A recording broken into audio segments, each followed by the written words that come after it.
masalahnya seluruh dunia ini orang beragama itu kan tidak pernah baca kitabnya sendiri.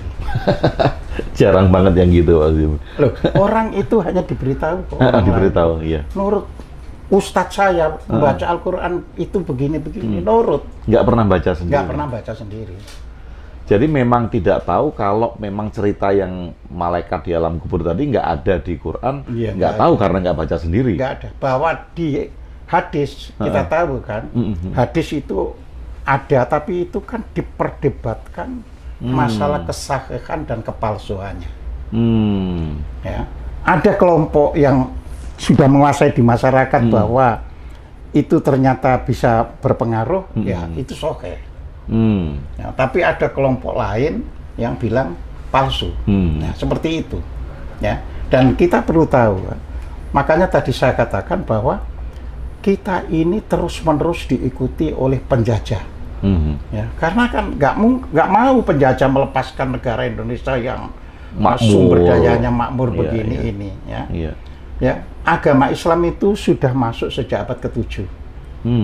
Tetapi ya semenjak VOC ya itu agama Islam bervariasi sekali yang masuk itu. Ya. Ya, jadi saya berikan gambaran singkat-singkat saja ya. Jadi ketika dinamika itu tadi wali atau adipati pesisir itu mendapat peran, kan Majapahitnya lemah, sehingga yang di pesisir itu mendapat peran. Makanya nanti Raden Patah itu bisa take over, karena yang di pusat sudah lemah, ya kan. Nah, ketika yang di pesisir itu bisa take over, ya kan, itu mazhab agama Islam itu masih Hanafi. Mazhabnya masih Hanafi? Masih Hanafi. Nah, Hanafi jelas lebih banyak berlandasan Quran daripada hadis. Oh, iya, iya. Sehingga dapat dikatakan bahwa kalau ada perkara apapun dilihat dari Al-Quran dulu. Kalau tidak ada di Al-Quran baru dicari hadis. Tapi mereka tetap lebih percaya menggunakan akal untuk menelaah Quran daripada itu nggak ono terus lari ke hadis. Ya, itu contoh paling konkret itu pelihara anjing. Ya, Hanafi tidak ada masalah. Nggak ada masalah. Nggak ada masalah. Ya, anjing dipelihara, ya kan. Makanya kalau Mas Agung membaca konflik Kiai Mutamakin dari Kajen itu, ya kan. Kiai Mutamakin ini kita tahu kan, itu masih mengikuti generasi lama, walaupun itu abad 18, tahun 1700 sekianan, ya kan. Jadi sudah zamannya Sunan, ya. Itu pelihara anjing. Karena Belanda memasukkan ulama-ulama itu bermadzhab Syafi'i ke Kesunanan, ya kan. Jadi di masyarakat mulai ditekankan, yang benar itu gini, kalau ini haram, ini. Anjing mulai diharamkan karena masuknya madzhab baru Syafi'i, ya kan. Nah, kesal Kiai Mutamakin itu ya nanti juga ditulis dalam Serat Cebolek, ditulis di dalam kisah perjuangan Kiai Haji Mutamakin, ya. Beliau akhirnya pelihara 2 anjing, selalu dituntun. Selalu dibawa jalan-jalan. Iya. Karena untuk ya. Terus ditanya, kok sekarang ya saya memberitahu ini anjing saya ini dan namanya pun hebat. Ya. Siapa Pak Yai? Oh, yang satu itu namanya Abdul Qohar. Abdul Qohar. Abdul Qohar. Terus yang satu namanya Komarudin. Kok begitu? Ya kan? Iya kan, sekarang penghulu Kasunanan itu namanya Abdul Qohar. Jadi dinamain itu si Abdul Qohar itu. Iya, khotib itu wakil penghulunya itu Komarudin. Dia akhirnya kan disidang karena nama itu. Nama itu, ya. Nah, inilah agama sudah bermain politik. Ya. Kalau misalnya madzhab Syafi'i masuk tanpa ganggu yang madzhab Hanafi, mungkin kita varian. sekarang ini, iya. ya kan? Nggak saling gontok-gontokan jadi. Iya nggak. Jadi kita varian kan enak ya. Oh ya ada gini boleh karena yang diikuti madhab ini. Iya, Dia nggak mau pelihara karena ikut madhab ini. Normal. Iya. Ya. Nah, setelah kan ini sampai tahun 1900, ya kan? Pemerintah Belanda memberikan kesempatan, ya kan? Ya kita tahu kan siapa yang diberikan kesempatan, ya anak turun dari keraton. Iya. Yang santri tentunya untuk belajar. Maka lahirlah Kiai Haji Hasyim Asy'ari ya, yang lebih menekankan Islam secara tradisional. Terus Kiai Haji Ahmad Dahlan ya, ini yang dari Jogja, yang Hasyim Asy'ari kan dari Surakarta. Ya kan? Ini lebih menekankan tentang yang pendidikan. Tapi bagi berdua tidak pernah jadi masalah. Tapi di bawah, setelah itu, nah kita tahu sendiri. Eker-ekeran. Ya. Jadi ini sebenarnya yang membuat eker-ekeran bukan kiai-kiai itu, tetapi peran penjajah yang terus saja ya, meniupi. Ya kan? Nah, ini gimana Pak Qasim? Agar kita menyadari bahwa penjajahan mental ini sekarang itu juga masih masif. Kalau Pak Qasim tadi malah mengatakan makin masif ya sekarang ini. Nah, terlihat tadi bahwa banyak sekali makna-makna ajaran agama yang dibelokkan, kemudian maknanya tidak implementatif gitu. Itu saran Pak Qasim bagaimana untuk masyarakat? Saya memiliki saran, jadi agama itu memang perlu perenungan. Lalu lebih ditekankan untuk mengambil hikmah bagi kehidupan. Jadi implementasinya. Iya. Jadi hikmah itu bagi kehidupan berarti implementasinya. Jadi kita jangan terbawa ke hal-hal yang sifatnya itu subjektif emosional. Subjektif karena kita tidak tahu yang sebenarnya. Nah, tapi subjektif saja masih belum apa-apa kan. Tapi subjektif emosional lagi. Langsung menilai orang. Menilai emosional lagi. Iya kan, namanya menilai kan jadi emosional. Kalau sekedar subjektif, dia bisa berpandangan gitu, mungkin saja dasarnya gini. Saya berpaham gini, mungkin saya dasarnya gini. Tanpa emosional tidak ada persoalan. Iya. Nah ini juga Pak Qasim, ini mungkin ada penilaian subjektif emosional. Video kita yang kemarin itu, yang Pak Qasim kemudian mengungkapkan bahwa di Quran tidak ada kata surga itu kan, itu dipotong video itu, kemudian di kompleks saya itu disebarkan. Wah ini bagaimana? Wah ini Pak Agung sama Pak Qasim mengungkapkan itu gitu. Lah mungkin mereka sendiri juga nggak baca Pak Qasim ya? Ya memang nggak baca. Saya sudah mengatakan ya, di Al-Quran itu bahasa Arab. Ya. Nah sedangkan surga itu terjemahan. Ya, kita harus membedakan bahasa Arab dengan terjemahan. Ya. Bahasa Arab ya kita harus paham bahasa Arab. Ya, jadi kalau di dalam Al-Quran selalu dikatakan ya untuk orang beriman beramal soleh akan mendapatkan jannah. Ya kan? Nah kata jannah pun tidak dibedakan ketika ya bangsa Sabak, bangsa Sabak itu apa itu yang ada di Yaman itu, ya, yang akhirnya bendungannya itu jebol, bendungan Ma'rifnya itu disebut, ya, di kanan kirinya ada jannah. Di kanan kirinya ada jannah. Jadi bendungan itu di kanan kirinya ada jannah. Tapi penafsir Al-Quran kalau tadi di Yaman di kanan kirinya ada jannah, ditulis di kanan kirinya ada kebun. Tapi kalau orang beriman dan beramal saleh dapat jannah, dapat surga. Nah ini beda ya? Beda karena penerjemahan ini mengandung makna ya kan untuk kepentingan si penerjemah. Iya. Nah dengan hal yang sama, istilahnya sama, kemudian artinya bisa jadi berbeda gitu. Jadi berbeda, ya. Kepentingan.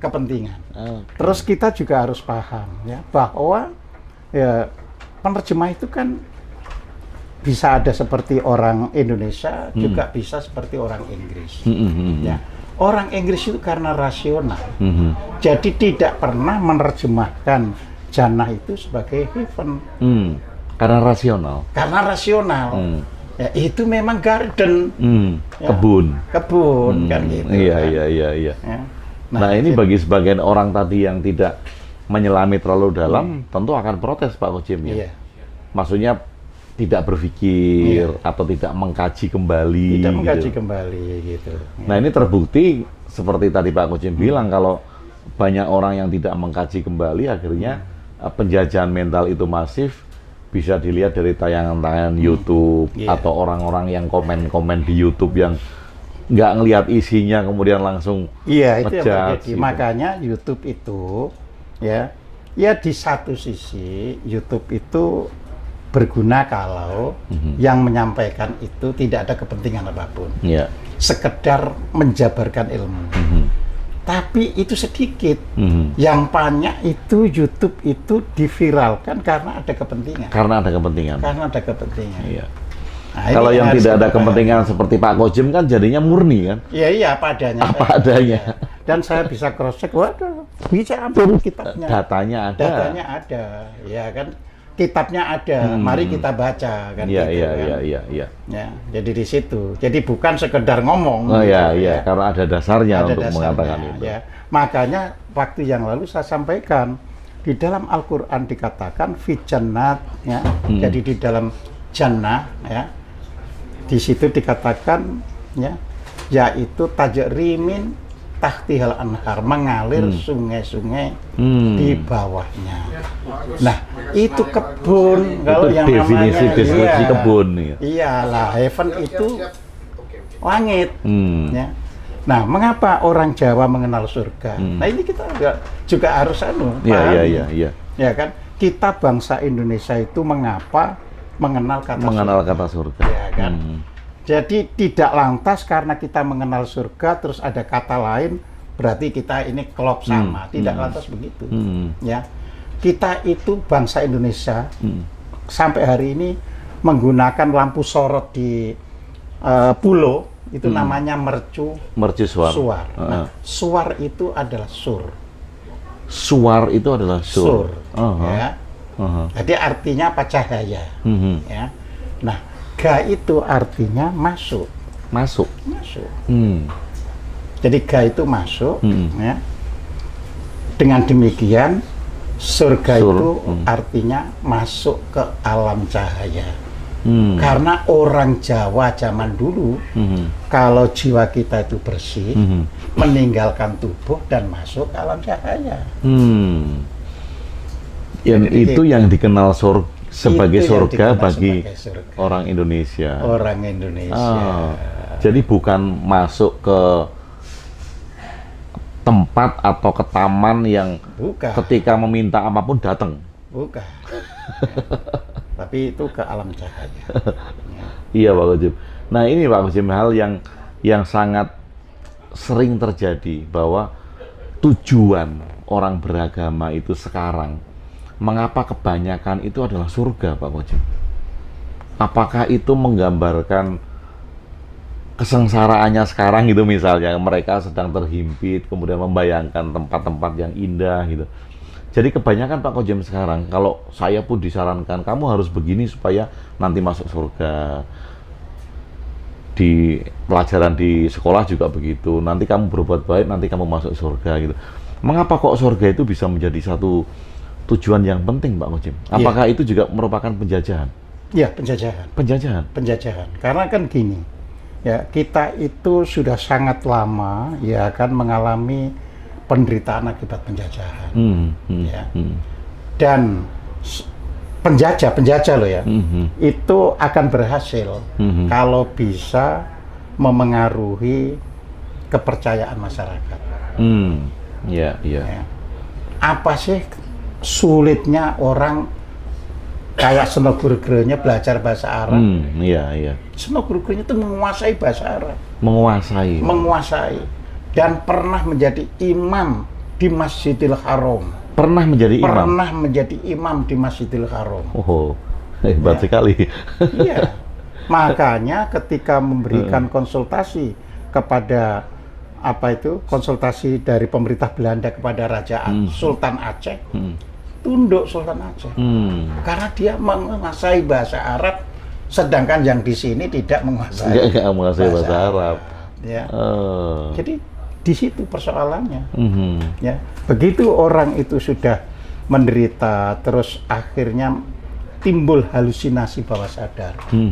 Ya, halusinasi bawah sadar itu ya karena di bawah sadarnya itu sudah langsung menimbulkan halusinasi yang indah-indah. Jadi akhirnya menganggap bahwa apapun kalau kita terlalu kerja keras untuk kepentingan dunia tidak ada maknanya dibandingkan hasil akhir itu. Ya, padahal kalau Al-Quran sendiri tidak begitu. Tidak begitu? Tidak begitu. Ya. Karena kalau di Al-Quran sendiri sudah dibaca oleh setiap orang, innalillahi wa inna ilaihi roji'un. Innalillahi itu artinya kami datang dari Allah. Ya. Wa inna ilaihi dan sesungguhnya kami kepadanya roji'un kembali. Jadi datang dari Allah, kembali kepada Allah, bukan surga. Bukan ke surga. Surga. Ya. Nah, surga itu adalah terminal-terminal. Ya, jannah kebun itu. Terminal-terminal supaya pada akhirnya orang bisa bersyukur atas kenikmatan yang diberikan. Terus bisa kembali kepada Allah. Ya. Jadi memang ini bukan satu tujuan akhir. Bukan. Kalau orang Indonesia, orang Jawa itu tujuan akhirnya kan tadi menyatu dengan cahaya kan ya. Kapan bisa kembali kepada Allah kan gitu kan. Nah itu justru ketika wahyu di Mekah itu disampaikan lebih dulu. Ya, jadi tidak berikutnya yang di surga gini di jannah gini bukan. Ya, dengan ayat ya kan surat 89 ayatnya 27. Kalau bahasa Arabnya itu bunyinya ya ayat Tuhan nafsul mutmainnah. Jadi itu kalau diterjemahkan, wahai orang-orang yang jiwanya sudah tenang. Iya. Jadi kalau jiwanya masih kemerungsung, ya nggak dipanggil. Ya di sini diapakan? Irji'i ila rabbiki radiyatan mardiyah. Jadi kalau diterjemahkan utuh, wahai orang-orang yang jiwanya sudah tenang, kembalilah kepada Tuhanmu. Artinya kalau belum tenang, nggak ada yang nyuruh kembali. Nggak ada yang nyuruh kembali. Nggak ada yang nyuruh kembali. Ya, di situ terus dilanjutkan rodiyata mardiyah. Jadi rodiyam itu kamu kembali dengan tulus. Jadi karena sudah mutmainah, sudah tenang, ya. Kembalinya itu bukan terpaksa, tapi tulus. Iya. Karena kamu tulus, Tuhan pun tulus menerimamu. Nah, rodiyata martia itu Tuhan pun tulus menerimamu. Artinya kalau kamu nggak tulus, nggak diterima. Nggak diterima. Ya. Nah, baru setelah itu fadkhuli fi ibadi, ya, maka kamu masuk ke dalam jamaah hamba-hambaku. Jadi hamba Tuhan, hulun, abdinya pangeran. Kalau sudah bisa masuk ke abdinya pangeran itu, fadkhuli jannati, kamu baru bisa masuk jannahku.